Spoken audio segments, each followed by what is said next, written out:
ناظرین اکرام، السلام علیکم ورحمۃ اللہ تعالی وبرکاتہ۔ میرے پیارے اسلامی بھائیوں، آج میں آپ کو 5 نمازوں کی فضیلت بتاؤں گا۔ حضور نبی کریم صلی اللہ تعالی علیہ وسلم نے فرمایا ہے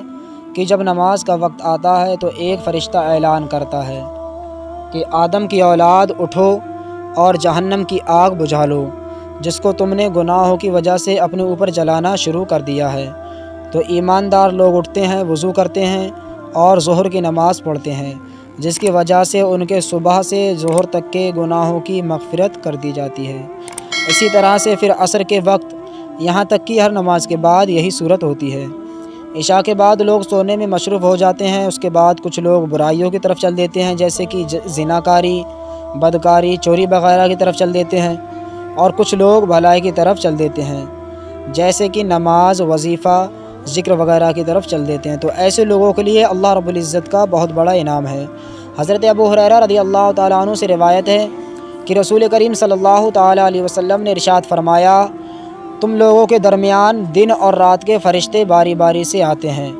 اور وہ فجر اور عصر کی نماز میں جمع ہوتے ہیں، پھر اوپر چڑھ جاتے ہیں۔ اور وہ فرشتے جنہوں نے تم میں رات گزاری ہوتی ہے، تو ان سے اللہ تعالیٰ پوچھتا ہے، حالانکہ اللہ تعالیٰ سب کچھ جانتا ہے، کہ فرشتوں تم نے میرے بندوں کو کس طرح چھوڑا ہے، تم نے میرے بندوں کو کس حال میں پایا؟ فرشتے کہتے ہیں، ہم نے ان کو اس حال میں چھوڑا ہے کہ وہ نماز پڑھ رہے تھے، اور جب ہم ان کے پاس گئے تو ہم نے انہیں اس حال میں پایا کہ تب بھی وہ نماز پڑھ رہے تھے۔ میرے پیارے اسلامی بھائیوں، اس حدیث شریف سے یہ بات سمجھ میں آتی ہے کہ فرشتوں کی ڈیوٹی تبدیل ہونے کا وقت فجر اور عصر کا وقت ہے۔ اگر بندہ فجر اور عصر کی نماز ادا کرتا ہے تو معصوم فرشتے رب تعالیٰ کی بارگاہ میں اس بندے کا ذکر نماز کی حیثیت سے کرتے ہیں،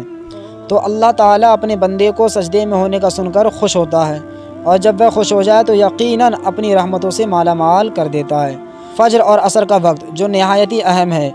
فجر کے وقت نیند کا غلبہ ہوتا ہے، اور عصر کے وقت انسان تجارت میں مصروف ہوتا ہے، جس کی وجہ سے نماز چھوڑنے کا زیادہ اندیشہ رہتا ہے۔ لیکن اگر بندہ نماز ادا کر لیتا ہے تو اللہ تعالیٰ راضی ہو جاتا ہے۔ ایک روایت میں آیا ہے کہ جو بندہ نمازوں کو چھوڑتا ہے اس کا کیا حکم ہے۔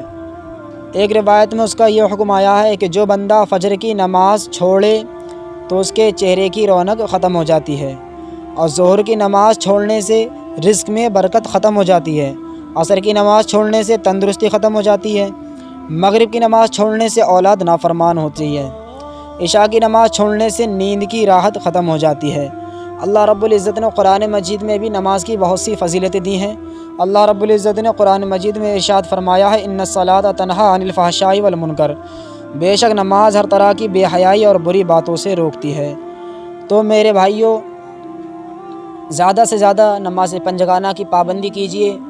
اور اللہ رب العزت سے دعا ہے کہ اللہ تبارک و تعالی ہم سب کو نماز پنجگانہ باجماعت ادا کرنے کی توفیق و رفیق عطا فرمائے، اور حضور اقدس صلی اللہ تعالی علیہ وسلم کی شفاعت کبریٰ نصیب فرمائے۔